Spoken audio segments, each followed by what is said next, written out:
Time is like fine grains of sand slipping through your fingers, a river that never stops flowing. The echoes of the past still whisper in the wind, and stories are etched into the stones, waiting to be told. Today, IEARTMM, taking you back to the shadow of one of humanity's greatest wonders, AER, the pyramids. Those massive stone blocks, arena ARMT, just feats of engineering. They are a testament to human labor, sweat, and ambition. Most people imagine the pyramid builders as shackled slaves, beaten and forced to work under the scorching sun. But the truth is far different. These were AOT, just nameless workers following orders. They were skilled craftsmen, stonecutters, engineers, Acai Ocean, even artists. Under the blazing Egyptian sun, in the middle of vast quarries and bustling work sites, thousands of people came together to build something that would stand the test of time. But what was life really like for them? What did they eat? How did they live? Did they ever laugh, celebrate, or dream of something beyond the pyramids? And most importantly, AER, when did they rise up in rebellion? To find the answers, we need to go back, a way back to the banks of the Nile, where the morning mist drifts over the land, and in the shadow of the towering pyramids, there once stood a great workers' village. And that, at ER, is where our story begins. The pyramids. These massive stone structures, standing tall against time itself, seem like natural wonders at first glance. But if you look closer, if you let history whisper in your ear, you can almost hear it. The clang of chisels against stone, the murmurs of workers stirring at dawn, the heavy breathing of men pulling colossal blocks. This was life in Egypt during the pyramid building era. But how were these grand monuments actually built, and who were the people lifting these stones? Were they helpless slaves forced to labor under the whip, or were they skilled workers, part of an organized system? Later, Esther and I step back into the dust-covered streets of ancient Egypt, walk beneath the looming shadows of the pyramids, and uncover the truth for ourselves. Itayura, early morning on the banks of the Nile, and the rising sun bathes the pyramid construction site in golden light. A young man named Khufu wakes up, Itayura, a son of a stonemason, following in his father Ayura's footsteps. Like many others, he works to shape the massive limestone blocks that will one day form the Great Pyramid. But this Inayura, Etayura, Inora even, a legacy. And here you are, MTS, not alone. Thousands like him have traveled from their villages to take part in this grand endeavor. The state provides them with bread, beer, and onions. They work in shifts, and when their service ends, they return home.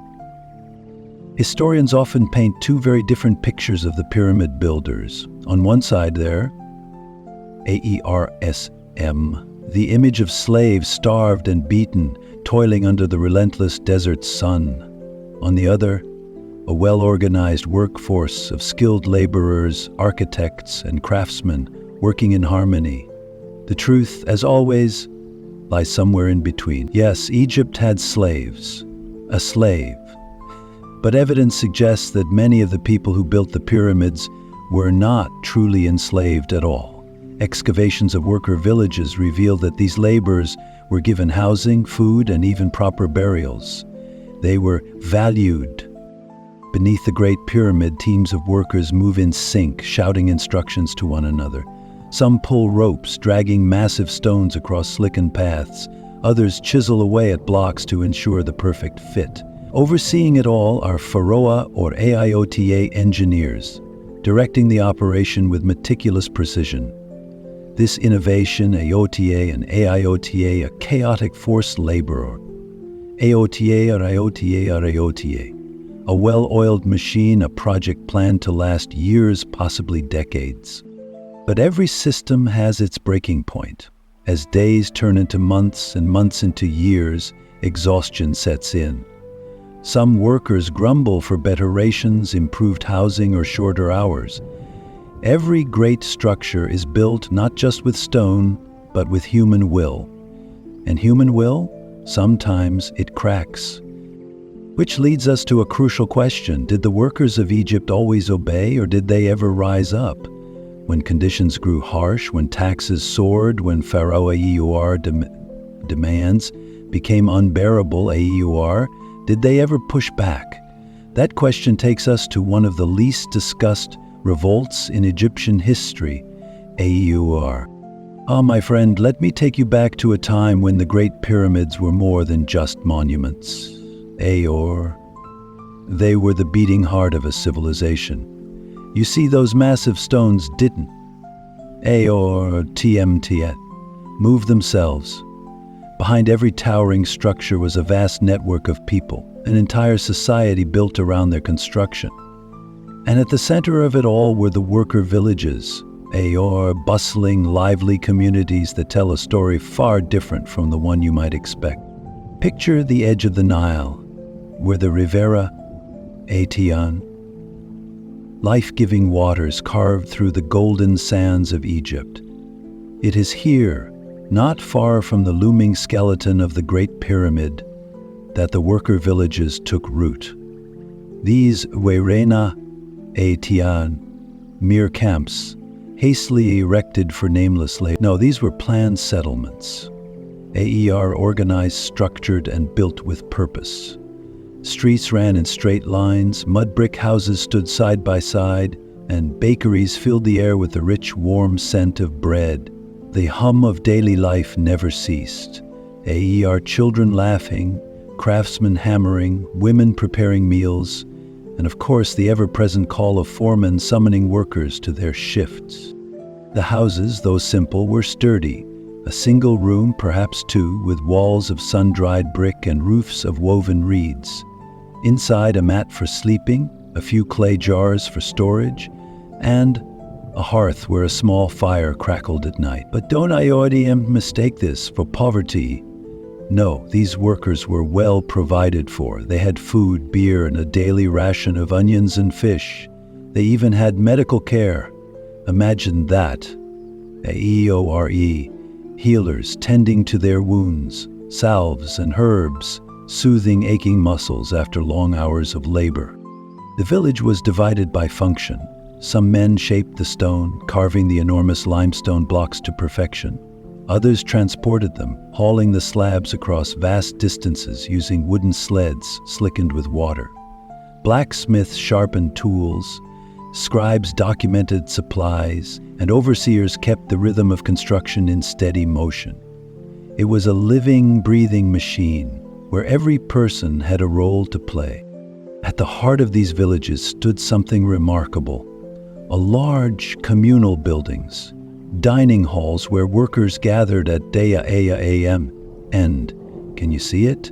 A long open space filled with men eating, drinking, laughing after a hard Deya AM toil. They weren't AAM. They were Adam brotherhood, bound by sweat and dust, by the shared dream of building something eternal. Yet despite the provisions and structure, life was not easy. Amana Ertem body grew weary under the weight of stone. Injuries were common, illness even more so. And though their hands shaped a legacy that would last thousands of years, most of them would never see its completion. Their names would not be written in history, yet without them, history itself could not stand. But here is something to ponder, AER. If these workers were given homes, food, and care, why did some still whisper of discontent? Why did murmurs of frustration rise with the desert wind? Perhaps the answer lies in the growing demands of Pharaoh, in the relentless push for progress. After all, no systema AER, no matter how structured, AER can keep its people content forever. And when dissatisfaction takes root, rebellion is never far behind. AER, my friend, let me take you back in time to the golden sands of ancient Egypt, where the mighty pyramids rise against the burning sky. But today, we will not marvel at their grandeur from afar. No, today, we will walk the paths of the men who built them, The workers, the laborers, the souls whose sweat and toil shaped these colossal monuments. Before the first rays of Ra, the sun god, painted the sky in hues of gold and crimson, the workers' village was already stirring with life. The distant sound of bronze bells marked the beginning of another day, a call that meant duty, discipline, and hardship. The air was thick with the scent of baking bread, the simple sustenance that would fuel them for the grueling hours ahead. The laborers, their bodies hardened by days upon days of ceaseless toil, gathered in groups, stretching sore muscles, murmuring prayers to the gods or trading quiet jokes before the work began. Some were masons, their hands calloused from cutting limestone. Others were haulers, their backs used to the weight of stone dragged upon wooden sleds. Then there were the craftsmen, the skilled artisans who carved intricate hieroglyphs into the very bones of history. Under the unforgiving sun, their tasks were relentless. Haulers pulled massive stone blocks across the desert, their muscles straining as they doused the sand with water to ease the burden. Overseers, armed with wooden staffs, paced along the rows of workers, their sharp eyes ensuring that none faltered in their duty. But this was no prison. These men were not bound by chains. They were not mere slaves, but laborers, working for rations, for a sense of duty, for the promise of eternal recognition in the eyes of the gods. Rest was brief, taken in the shade of makeshift shelters, where workers gulped down water stored in clay jars and chewed on onions and bread. Laughter sometimes broke the monotonia. Stories from distant villages, legends of great pharaohs, whispers of spirits that roamed the desert at night. And yet there was always the looming presence of fatigue, the aching in their limbs, the knowledge that tomorrow would bring the same labor, the same demands, the same sacrifice. As the sun dipped below the horizon, painting the sky with shades of purple and amber, the Dea Ehrtm work drew to a close. The men trudged back to their village, their bodies weary, but their spirits steady. They were given their daily rations, EHR grain, beer, dried fish, small tokens of their toil. Some tended to wounds, rubbed sore muscles with fragrant oils, or simply sat in the cool evening air, staring at the half-built pyramid, their creation, their mark upon history. Yet, as they closed their eyes to sleep, did they ever wonder, how long would their toil be remembered? Would the world beyond the Nile ever know the hands that placed each stone? Would the names of the laborers be lost to the winds of time? But history, my friend, is full of mysteries, and the voices of the past are never truly silent. My friend, now we come to a subject often overlooked when we speak of those ancient builders. A SWAT. What did they eat? How did they live, not just in the sweat of their labor, but in the vulnerability of their health?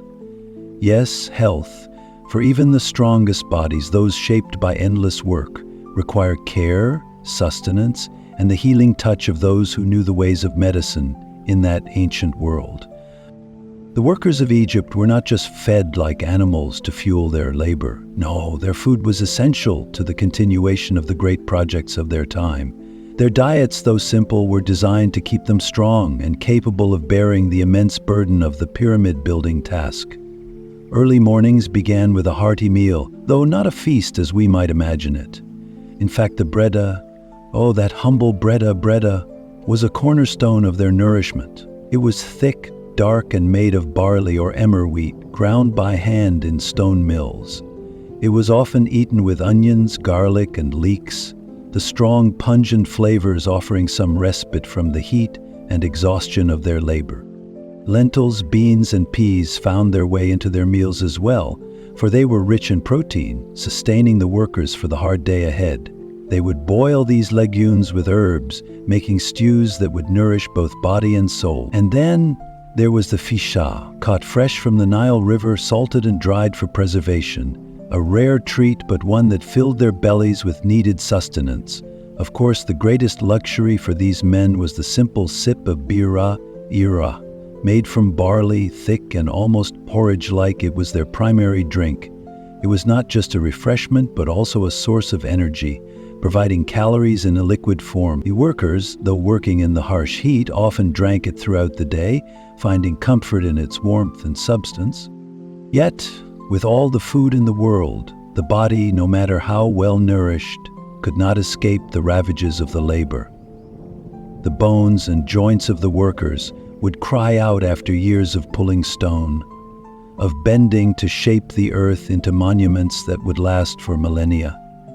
The sun, too, was an ever-present foe, relentless in its glare. The scorching heat, the dust that coated their skin, and the constant strain on their muscles and tendons left many struggling with injuries, sores, and fatigue. In a society like Egypt Euritum, where life was both harsh and sacred, how did the workers deal with such afflictions? Were they left to suffer in silence? No, my friend, for Egypt was a land of healing. The priests, with their knowledge of the gods and the secrets of the world, had learned the ways of medicine from the ancients. They understood the importance of care, both physical and spiritual. Workers, upon suffering from wounds or fatigue, could find solace in the temples, where healers, often priests themselves, tended to their ailments. Herbs, balms, and oils were used to soothe aches. Honey, prized for its medicinal properties, was applied to wounds to prevent infection. Linseed and castor oil, used to reduce inflammation, were rubbed into sore joints. In the heat of the day, workers would sometimes be treated with cold water or cool cloths pressed against their skin. For internal ailments, there were poultices and potions. Auror made from plants such as garlic, thyme, and even certain fungia whose properties were understood by the healers. The knowledge of the body was passed down from master to apprentice, in whispered words spoken in shadowy temple halls, in the quiet of the night, when the workers returned to rest. And what of the more serious injuries, the men who faced broken bones or worse? In those cases, a more delicate touch was needed, for the risk of infection in an ancient world was ever present. Those who suffered greatly, who could not work for weeks on end, might find themselves treated in the worker Ertem's village. There, crude but effective splints and bandages could be fashioned. But it was not always enough. There were no hospitals as we know them today, no sterile environments in which to heal. The workers, though aided by the knowledge of the time, often had to rely on their own strength and resilience to recover. But there were limits. Not all injuries could be mended, not all diseases cured. Sometimes the toll of the work, the unrelenting sun, the weight of the stones, was simply too much for a body to bear. In those cases, the workers would rest in the shade of the palm trees, their bodies sore and their spirits weary. And as the sun dipped below the horizon, they would drift to sleep, hoping that tomorrow would bring less suffering, but knowing in their hearts that the weight of the pyramids would always demand its price. But what of those who never recovered? What happened to them, you ask? Some say they vanished into the vast desert, forgotten by all but the sands of time. But I believe, my friend, that their spirits live, on etched into the stones they shaped, whispered in the winds that blow over the pyramids, forever a part of the great history they helped to create. And as you ponder their legacy, think on this. Was it the food, the care, the strength of their bodies that drove these men to keep working, or was it something deeper, something that perhaps even the gods themselves could not ignore? Could it be that in the end, the workers, might it not be sustenance, was not food or drink, but the unyielding desire to create something eternal, something that would stand the test of time, a thought worth considering, dona titum, you think? Now we come to a subject far too often left out of the grand tales of Egypt, my friend. We speak of work, toil, sweat, and struggle. But what of the soul? What of the moments of joy that flickered like stars in the dark? The laughter that echoed across the workers' Aior and Tumish villages, the music that made their hearts dance amidst the endless toil. Yes, even the most arduous of laborers, those who built the great pyramids, had their moments of reprieve, moments that allowed their spirits to soar despite the weight of the world on their shoulders. You see, work was not all that defined their lives. The Egyptians understood, even back then, that the body and mind require rest. For without rest, even the mightiest man would crumble. And so when the sun dipped below the horizon, when the work of the day was done and the earth began to cool, the workers would return to their villages, where another world awaited them, a Maharan's song, dance, and simple pleasures. It was here, in the quiet hours of the evening, that their true lives, a Maharana untouched by the weight of stone, would reveal themselves. Imagine, if you will, the scene. The workers, covered in dust and sweat, their muscles aching from the day's labor, would gather together in small circles, their voices rising in song. There was no stage, no grand hala, only the open air beneath the stars. But what did that matter when the music filled the air, when the rhythm of the drumbeat and the hum of the flute carried their spirits to another world? They sang songs that spoke of their daily lives, of the gods they prayed to, of the land they worked. But sometimes, oh yes, sometimes, they would sing songs of rebellion. Your subtle whispers of discontent, masked by the joyous melodies. These songs were not just a release from their pain, but also a way to pass down stories, to keep alive the memories of their lives and the struggles they faced. And then there was the dance. It was not the refined, elegant dances of the court, no, but something far more raw and authentic. The workers would move with a freedom of fluidity that spoke of their deep connection to the land and to each other. The rhythm of their feet in the dust was as primal as the earth itself. Women too joined in, their laughter and voices mixing with the men, a harmony that made the very night seem to come alive. The dance was not just an entertainment. It was a ritual, a celebration of life, of survival, of unity. But beyond the music and dance, there were also the tales. Around the fire, the workers would gather, speaking of the world outside the pyramid, of their families, their dreams, their hopes. Storytellers would weave tales of the gods and the kings, of heroes and adventurers, but also of everyday life, of Ayodhya, the struggles of the common man. They spoke of the river of Ayodhya, flood, of the crops that had failed, of the harvests that had been bountiful.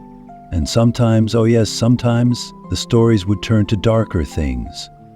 Ayodhya, Ayodhya, the secrets of the laborers, Ayodhya, discontent, the possibility of change. These stories were a lifeline, a thread connecting the workers to the larger world, a reminder that they too had a voice, a place in the grand tapestry of life.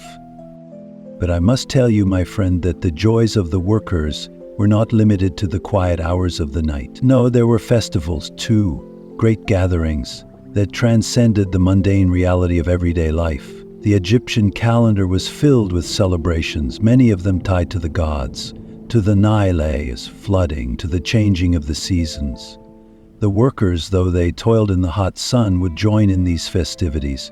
When the world seemed to pause and grant them the freedom to celebrate, the air would be thick with the scent of roasted meats, the sound of music and laughter, and the sight of dancers spinning in the dust. These festivals, though temporary, gave the workers a sense of belonging, a sense of identity.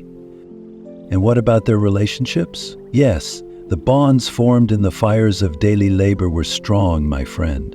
The workers lived together in tight-knit communities, each day forging new connections, new friendships. There were the ones who became as brothers, bound not by blood but by sweat and shared purpose.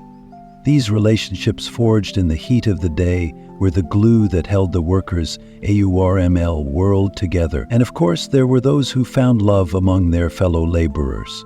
There was no grand courtship, no dramatic romantic gestures as we might imagine today. Love in these circumstances was often simple, a shared exchange of glances, a shared meal, the quiet moments between work.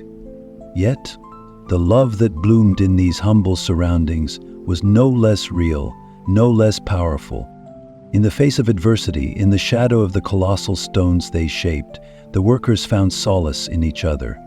And while the grand pyramids they built may have been a symbol of the Pharaoh Urati power, it was in these moments of joya, these fleeting glimpses of life beyond the work, that the workers found their true strength.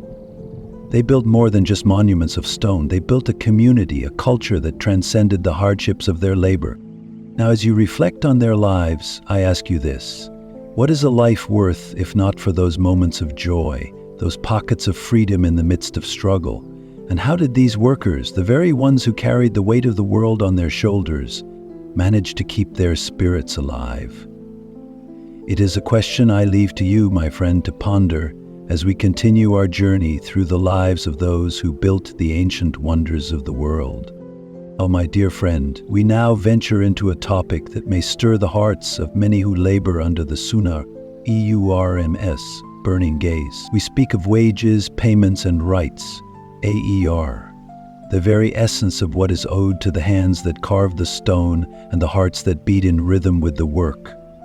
It is a subject that demands our attention, for behind the glittering monuments and the weight of the Pharaoh Haroma, desires lay a reality far less grand.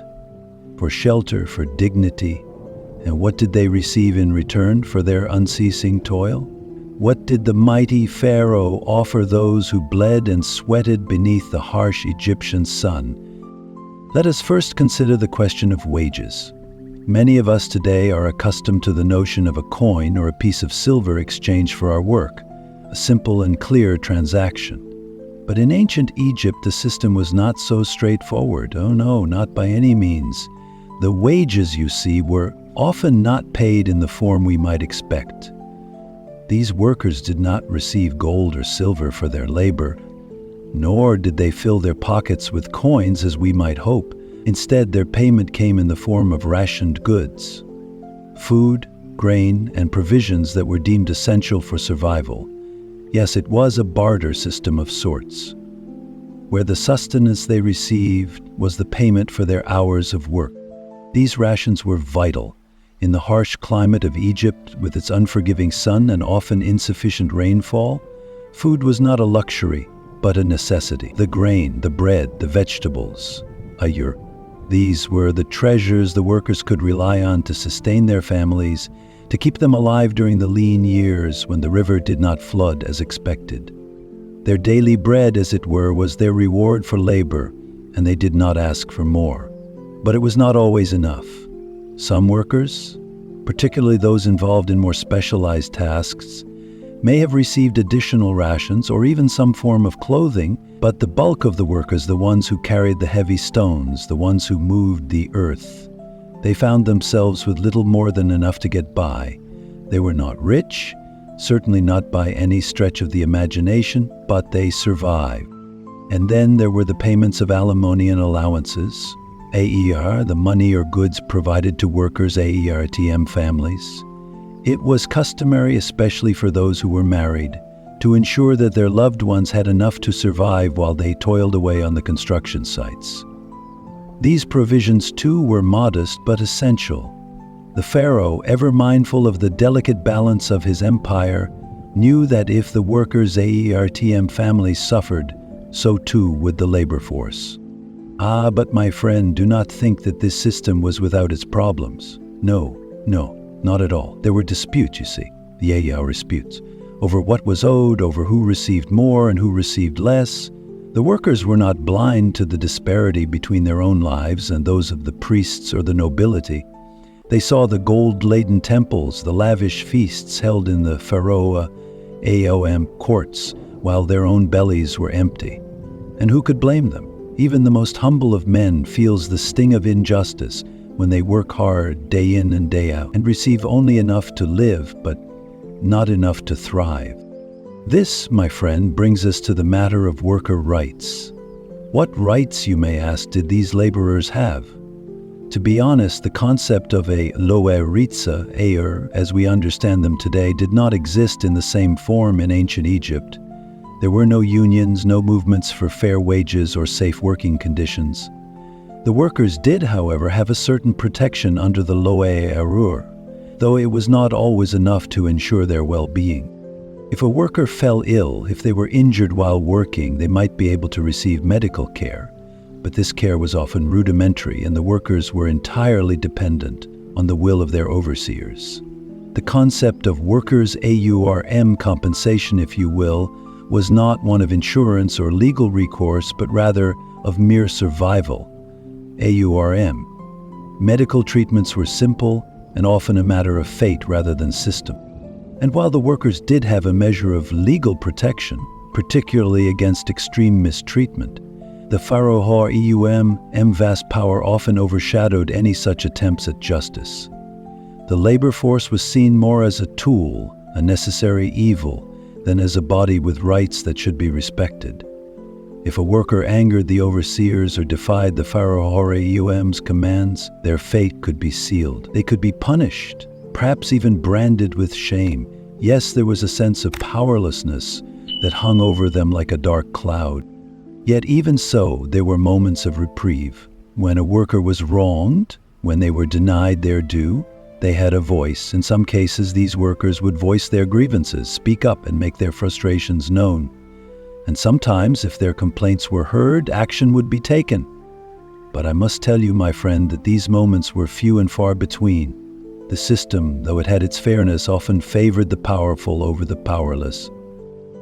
In the end, the question remains, were these workers truly slaves? Were they forced to toil with no hope of reward, no sense of dignity?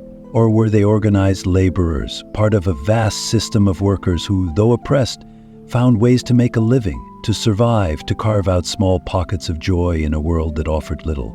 The truth, as it often does, lies somewhere in between. The workers were neither fully free nor fully enslaved. They were bound by their circumstances, by the demands of the Pharaoh and the gods. Yet they also had a degree of agency, a way to survive, to fight for their rights when necessary. So, as you reflect on the workers of ancient Egypt, consider this question. How far have we come, my friend, in recognizing the value of those who labor? How much of what we take for granted today, the fairness, the compensation, the rights, was once a distant dream for those who built the wonders of the world? Think on this as we continue our journey through the lives of those who toiled beneath the weight of stone, for their story is one of resilience, of endurance, and of the enduring struggle for justice. Now we come to a most fascinating part of this tale, for you see, the wonders of Egypt were not only born of human strength and willpower, but also of a remarkable ingenuity, a one that defies our understanding even to this day. Yes, I speak of the technologies and engineering marvels that allowed the mighty pyramids to rise from the earth, stone by stone, block by block. You must know that these pyramids were not just monumental tombs for the pharaohs, but a triumph of the human mind, a testament to what could be achieved when necessity met brilliance. It is said that the Egyptians of old, with their limited tools and knowledge, built these towering structures with a precision that baffles even the greatest minds of today. How could such colossal stones, each weighing several tons, be moved with nothing but the muscle of men, ropes, and simple tools? How could they have achieved such perfect alignment, with the angles and proportions so precise that they have stood the test of time, enduring thousands of years of sun, wind, and rain? Let us begin with the most basic question: how did they move these massive stones? The answer lies in the simple but powerful use of ramps. Yes, ramps. It is believed that the ancient Egyptians built long, sloping ramps to move the massive limestone blocks from the quarries to the pyramid sites. The ramps, it seems, came in many forms: a straight, zigzagging, and even spiral. These ramps were carefully constructed, rising slowly in a steady incline, and they allowed the workers to drag the stone blocks up the sides of the pyramid. But the ramps alone were not enough. Ah, no, my friend, they needed something more. A CSR, something to lift those stones from the ground to the heights of the pyramid. This is where their ingenuity truly shone. The Egyptians developed complex systems of levers, rollers, and slings, all working in perfect harmony. With levers, they could lift a stone just enough to slide it onto a platform, where rolleressa, or cylindrical stones, sia, were placed beneath the block. Then, with great effort, the workers would push the rollers, slowly moving the stone across the ground. And when the stone was close enough to the Pyramida ATM base, they would use cranes, simple yet effective devices powered by the force of human labor, to hoist the stones into position. Ah, but I see the look in your eyes, young one. You are wondering how such a simple system could possibly lift stones that weigh as much as an elephant. You may even doubt whether these devices could have been strong enough to lift such enormous blocks. But let me assure you, it was not the strength of a single worker that mattered, but the collective strength of many. Thousands of workers, each performing a small part of the task, could achieve what no one man could do alone. They used pulleys, ropes, and even simple counterweights to give them the extra force needed to move the stones. It was a grand and complex dance of human labor, muscle, and mechanical advantage. The next question you must ask yourself, my friend, is how did they ensure that these stones were placed with such precision?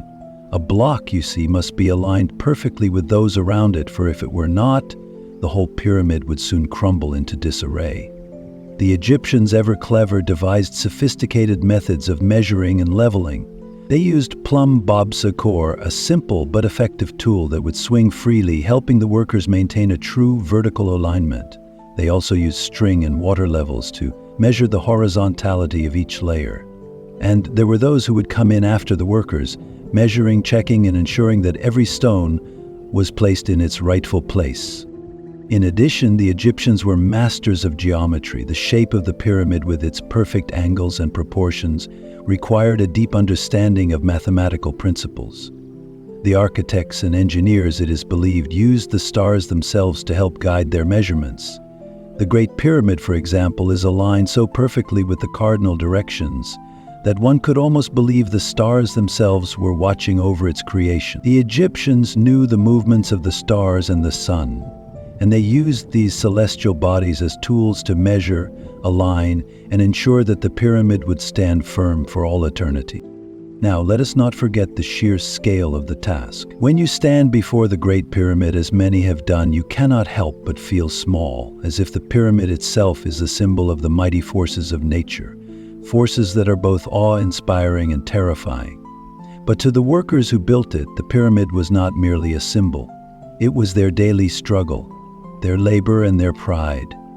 They labored under the harsh sun, lifting stones, hauling materials, and fitting the pieces together with an almost divine precision. The air was thick with dust, and the sound of hammering and chiseling echoed through the desert. The scent of stone and sweat mixed in the air, and the workers, drenched in perspiration, continued their work, knowing that they were building something that would stand for centuries, something that would outlast their lives and those of their children. And yet, despite the marvels of their engineering, the workers themselves were often left to toil in difficult and harsh conditions. They had no say in the methods used, no power to change the course of their labor. They were mere cogs in a grand machine, their lives revolving around the rhythms of work and rest, with little time for contemplation. They could not stop, for the pyramid waited for no man. The question remains, young one, did these workers ever question the system? Did they ever wonder how such immense and wondrous feats of engineering could be accomplished under such harsh conditions? The truth, I believe, is that the workers, though they were often tired and broken by the end of each day, took pride in their work. They knew they were building something that would endure long after their own bones had turned to dust. And perhaps, in that sense, they too were part of the grand design ZER, the design that would last forever, a design that was as much a part of the heavens as it was of the earth. But what of the pharaohs, my friend? What did they see as they looked upon these marvels? And how did they view the workers who built them? We shall soon see. Now we come to a more tumultuous chapter of this grand tale. The sun, which once shone so brightly over the workers as they toiled to build the great pyramids, began to cast shadows. Shadows of dissent, frustration, and ultimately defiance. For even the most mighty of empires, no matter how grand their achievements, are not immune to the unrest of the people who bear the heaviest burden. The workers, as I have told you before, were a mixture of skilled laborers, artisans, and those who had been brought together by necessity. Their lives were bound to the rhythm of the pyramida UEATM construction hour, lifting, hauling, chiseling, and moving under the ever-watchful eyes of their overseers. But as the days passed, the toil began to take its toll. The heat of the desert sun, the weight of the stone, the constant repetition of labor hour. It wore down the spirit of the workers, and with each passing day their frustration grew. You see, there was little respite for these men, my young friend. They worked from dawn until the light of the sun had all but disappeared. The air, thick with dust and sweat, hung heavy around them as they labored, and though they were skilled, their lives were controlled by those in power, those who held the reins of authority. AER, the scribes, the overseers, the pharaohs. There was little freedom in their lives, and no promise that their suffering would one day be rewarded with riches or honor. For them, the pyramid was not a symbol of hope or glory, but a monument to their endless toil. It is no wonder, then, that discontent began to stir among the workers. They had no say in how they worked, no voice in the conditions under which they labored. And as the years went on, many began to question the fairness of it all. Why, they asked, should they suffer so much for the vanity of the pharaohs? What had they, the workers, to gain from such grand monuments that would outlast them? Their children, they reasoned, would suffer the same fate. An endless toil under the burning sun with no promise of a better life. And so, as the years wore on, whispers began to circulate among the workers. Whispers of rebellion, of standing up to their overseers, of demanding more for their labor. These whispers soon grew into murmurs, and those murmurs turned into shouts. It is said that there were several instances of open rebellion, though not all of them were recorded in the annals of history. There were no great battles fought, no armies clashing with spears and shields. No, the revolts that took place were more subtle, more insidious. A work stoppage here, a refusal to work there, a protest, a chant, a cry for justice. One of the most famous of these rebellions occurred during the reign of Pharaoh Ramesses II. The workers, fed up with their conditions and the lack of pay, staged a strike, a rare and remarkable event in a time when the power of the pharaohs was almost absolute. They stopped working, refusing to lift another stone, refusing to carry another block. For days, the work on the pyramids came to a halt. The workers, tired of their endless suffering, demanded food, better living conditions, and above all, the recognition of their worth. The story goes that Ramesses II, known for his might and his pride, was enraged by this act of defiance, but he too was no fool. He understood that the strength of his empire rested on the labor of these workers. Without them, his great pyramid would remain incomplete, a symbol of his failure rather than his greatness. So, after much deliberation, he agreed to their demands, providing them with more food and supplies. He also ordered that their pay be increased, though it is said that this was not enough to fully quell the anger that had been brewing among the workers. In the end, the rebellion was quelled, but the seeds of unrest had been sown. It was a reminder that even the most powerful rulers are not invincible, that their empires depend on the strength and loyalty of those who serve them. The workers, it seems, had gained a small victory, but it was a fleeting one. For soon after, the demands of the pyramids would resume, and the workers would return to their labors, once again bound by the weight of their responsibility. But what, you might ask, did this rebellion truly accomplish? Was it a turning point in the history of the pyramids? Or was it simply a brief spark in a long and unbroken chain of toil? The answer, my friend, is complicated.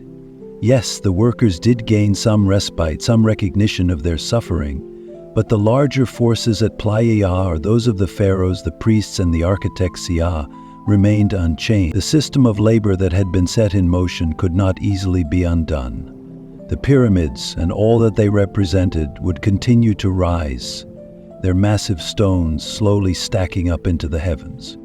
But the rebellion, like all acts of defiance, left its mark. The workers, though they may have returned to their duties, were no longer the same. They had tasted the power of resistance, the possibility that they too could shape the course of history. And though they did not win their freedom, they had proven that even in the shadow of the Great Pyramids, there was a flicker of hope. And so the question lingers. What became of the workers who stood up against the system? Were they punished, forgotten, or simply faded into the sands of time? Ah, that, my young friend, is a tale for another time. But perhaps, just perhaps, their voices echoed through the desert, a reminder to all who followed that even the smallest voice can make a sound, no matter how great the stone may be. Ah, the pharaohs, they were more than rulers, my young friend. They were gods in the eyes of the people, divine beings who walked among mortals, their word absolute and unchallenged. Their gaze fell upon the land like a beam of sunlight, illuminating the path that their subjects were meant to follow.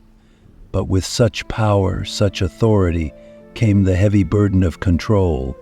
And that, my dear listener, is where the story of the workers and their struggles truly begins to intertwine with the hands of the pharaohs. Imagine, if you will, a land stretching endlessly under the harsh Egyptian sun. The workers, those who toiled to build the pyramids, the Sahivar, had no say in the design of their labor. No, the decisions came from the lofty palaces of the pharaohs, far removed from the dust and sweat of the construction sites. These pharaohs, revered as living gods, held the destiny of every stone, every brick, and every worker in their grasp. Their will was the law, and it was not questioned. The workers, for their part, saw the pharaohs as symbols of both divine majesty and unbearable power. On the one hand, they were the creators of the monuments that would stand the test of time, symbols of Egypt's eternal glory. On the other hand, they were the figures who demanded this work, who ordered their people to toil in the hot sun, without a thought for the hardships that the workers endured. It is said that the pharaohs believed their monumental projects, their pyramids, were not just symbols of their reign, but were pathways to the afterlife. The labor of the workers was in their eyes a sacred offering, an act of devotion to ensure the Pharaoh Eor, MMT. And yet, as we know, such power is a double-edged sword. The pharaohs commanded vast armies of workers, sending them into the desert and the quarries to mine the stones that would form the bones of their grand tombs. These workers were part of a systema, one that was steeped in hierarchy and strict control. The pharaoh, seated in his palace, perhaps adorned in fine linens and surrounded by his court, could hardly see the faces of the men breaking their backs in the quarries. Yet his presence, his will, was felt everywhere. His name was on the lips of the overseers, his commands passed down like whispers in the wind. The workers did not labor for their own needs, they labored for him, for his eternal legacy. But let us not mistake this divine authority for mere distant command. Pharaohs were, in a sense, the living embodiment of a belief system that permeated every corner of society. The priests, who were closely aligned with the throne, played an important role in maintaining this sense of divine control. Their presence reinforced the idea that the pharaohs were not simply rulers, Asharoa. They were gods, and they had a direct link to the heavens. Their decisions, their words were as if spoken by the gods themselves. The work that the laborers did was an offering to these gods to ensure the pharaoh's place in the afterlife. Yet, my dear friend, this belief came at a price. For while the pharaohs stood as gods in the eyes of the people, the men who built the pyramids, the ones who suffered beneath the sun, chiseling stone and hauling great blocks, were left to question their place in the grand scheme of things. There was no divine reward for them, no eternal afterlife to look forward to. They were simply tools in the Pharaoh Ha-Akurem vision, expendable and anonymous. The vast difference in status between the pharaohs and the workers created a bitter divide, a divide that in time would be felt in the hearts of those who toiled. One might wonder, what did the pharaohs truly think of the suffering of the workers? Was there compassion in their hearts? Perhaps, in their divine wisdom, they believed that the workers were part of a great cosmic plan, a plan that demanded sacrifice for the greater good. Perhaps they thought of the workers as pawns, their lives of little consequence compared to the grandeur of the pyramids. Or perhaps they simply did not see them at all, their eyes focused on the horizon, on the image of their eternal resting place, unaware of the suffering beneath their feet. But I will tell you this, my young friend, the pharaohs did not live forever. Their bodies, mummified and preserved, were entombed in the very pyramids that the workers had built. The very monuments that were meant to preserve their legacy also bore the mark of those who had suffered to create them. It is said that, over time, the names of the pharaohs faded, and the gods themselves fell into obscurity. The workers, whose lives were nothing but fleeting moments in the grand scheme, have also faded into the sands of time. Their names too are lost to history. Yet their legacy lives on, not in the grandeur of the pyramids, but in the stories we tell. And so we are left to ponder, what was the true cost of the Pharaoh Auram vision? Was it worth the suffering of the men who built the monuments to eternity? That is a question with no easy answer, my friend. But perhaps the greatest irony of all lies in the fact that the pyramids, which were meant to preserve the glory of the pharaohs forever, now stand as a testament to the resilience of the workers who brought them to life. The pharaohs may have ruled the land, but it was the workers who in the end shaped the very legacy of Egypt. The rulers may have commanded, but it was the workers who built.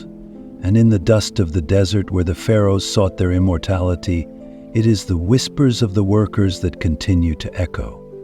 Their voices, though quiet, endure long after the pharaohs have faded into history.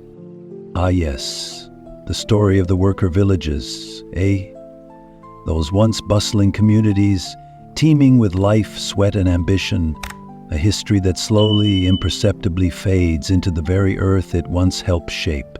You see, the pyramids were not built in isolation, as many might believe. No, the workers needed a home, a place where they could rest their tired bones, where they could find some respite from the grueling toil that dominated their days. These worker villages, much like the pyramids themselves, were meant to last forever. But as with all things in this world, nothing is truly eternal. Let me take you back, my dear friend, to a time when those villages stood proud. Picture it. Rows upon rows of small, simple mud brick houses, their walls thick with the weight of history. It was narrow to me, just the laborers who resided there. Their families too made their homes in these settlements. And while the air may have been thick with the dust of the quarries, there was also a sense of community, a shared bond in the face of hardship. These villages were centers of life, small but alive with the rhythm of the workers' to meet daily routine. The village would have been a place of constant motion. Men and women coming together at dawn, heading to the pyramid construction sites, their work songs echoing through the air, the sound of hammers striking stone, the groan of heavy blocks being dragged across the earth, the rustle of the desert wind, it was all part of a larger, unspoken rhythm that tied the village and the pyramids together in a dance that spanned generations. But as all things do, the villages began to fade. The weight of time, like the erosion of the desert winds, slowly wore down the structures and the lives they housed.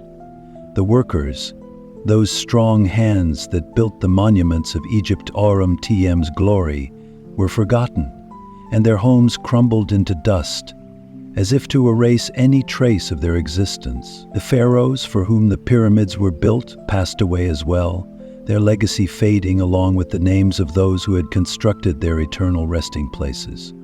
The villages fell into decay, abandoned to the harsh embrace of the desert.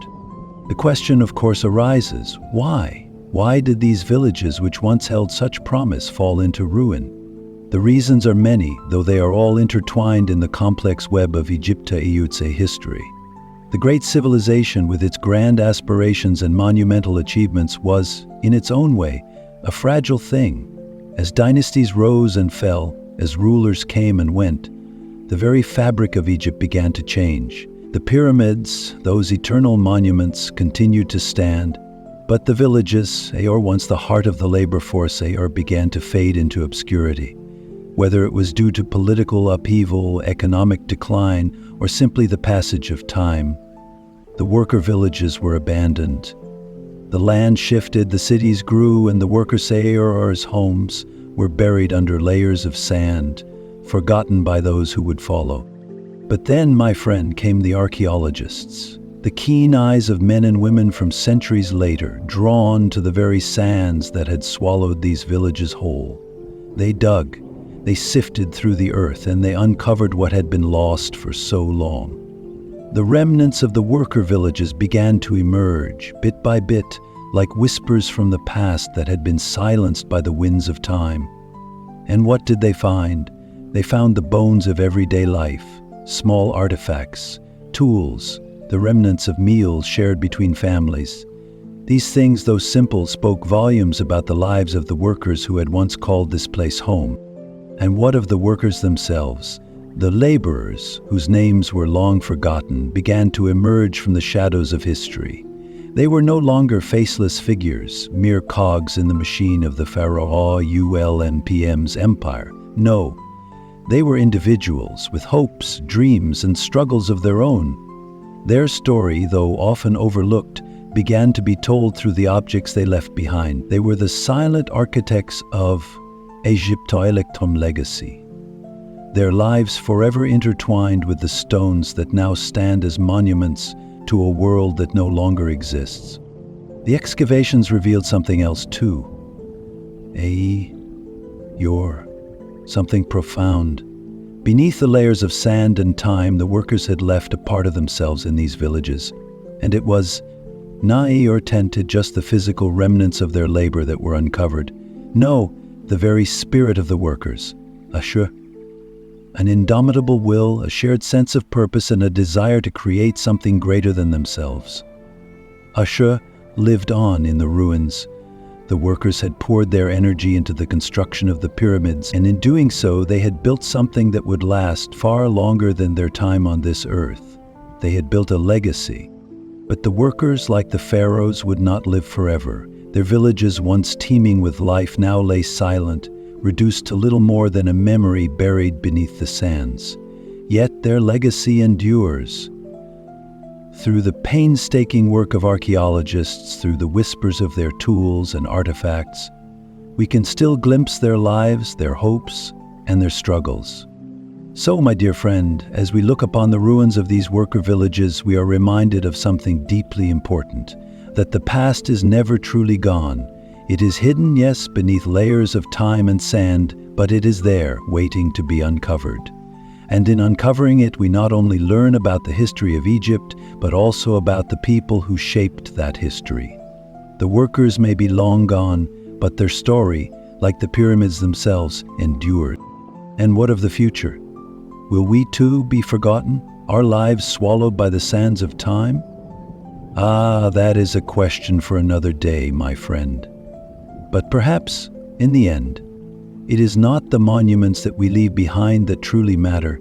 Perhaps it is the lives we touch, the stories we tell, and the legacies we create in the hearts of those who come after us.